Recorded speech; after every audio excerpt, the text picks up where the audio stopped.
వాలంటీర్ల ఐక్యత వాలంటీర్ల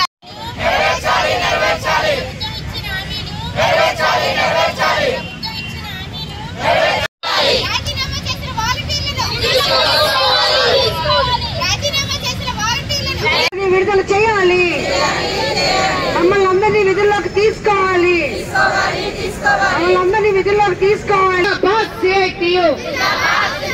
7 నెలల బకాయి జీతాలు వెంటనే ఇవ్వాలి, 7 నెలల బకాయి జీతాలు వెంటనే ఇవ్వాలి, అందరికీ ఉద్యోగ భద్రత కల్పించాలి. 7 నెలలు వర్తిల్లాలి వాలంటీర్ల ఐక్యత. మా సమస్యలు పరిష్కారం అయ్యే వరకు ధర్నా చేస్తాం.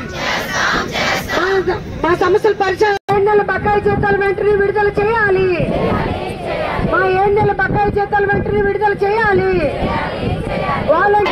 ఇచ్చిన హామీ అమలు చేయాలి.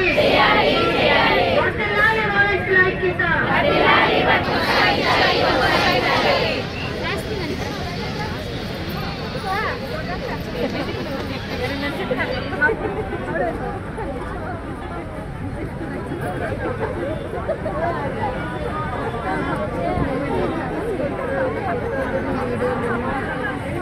నువ్వు టీచర్లేదు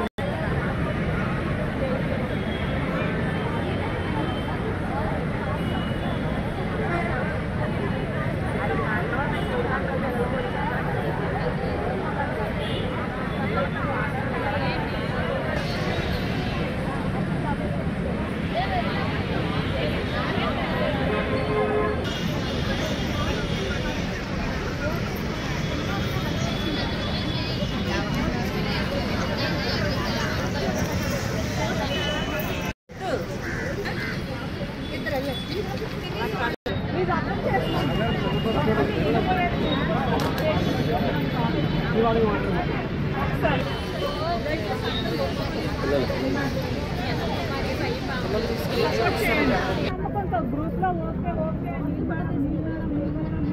అంటే అమ్మా గ్రూప్ లో ఎవరైతే సాయంత్రం కోరుకుంటారో వాళ్ళు విజయవాడ రాబోయే ఇబ్బంది పడతాను. ఎందుకంటే ఒక ఆడమనిషి పెద్దది, ఒక ఆడమనిషి ఇంట్లో మనకు ఉన్నారు కదా, ఇంట్లో 5-6 కత్తులు అవి మన మీద దాడి చేస్తాయి. కాబట్టి ఇక్కడ వరకు వచ్చారు, సంతోషం. నేను అదే చెప్తున్నాను. ఎంత కనిపిస్తే రేపు అక్కడ అంత ఓటు వెళ్తాను, అది అప్పుడు ఉంటుంది. రేపు కూడా దయచేసి తర్వాత మీ గురించి ఆలోచిస్తాను.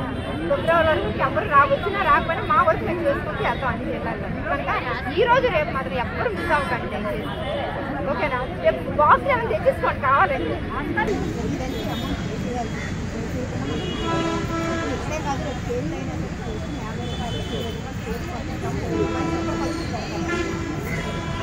రోజు తెల్లవారే 8 గంటలకల్లా క్యారేజ్ పట్టుకొచ్చు.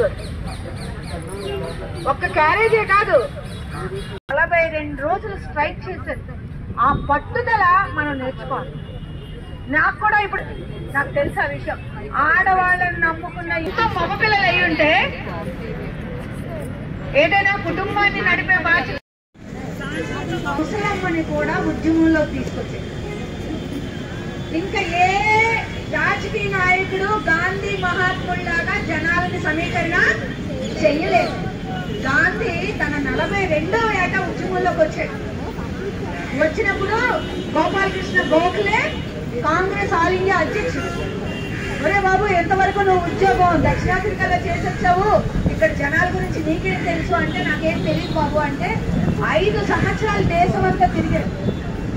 తిరిగితే ఈ దేశంలో సామాన్య ప్రజలకి గోచి గుడ్డ కూడా లేదు.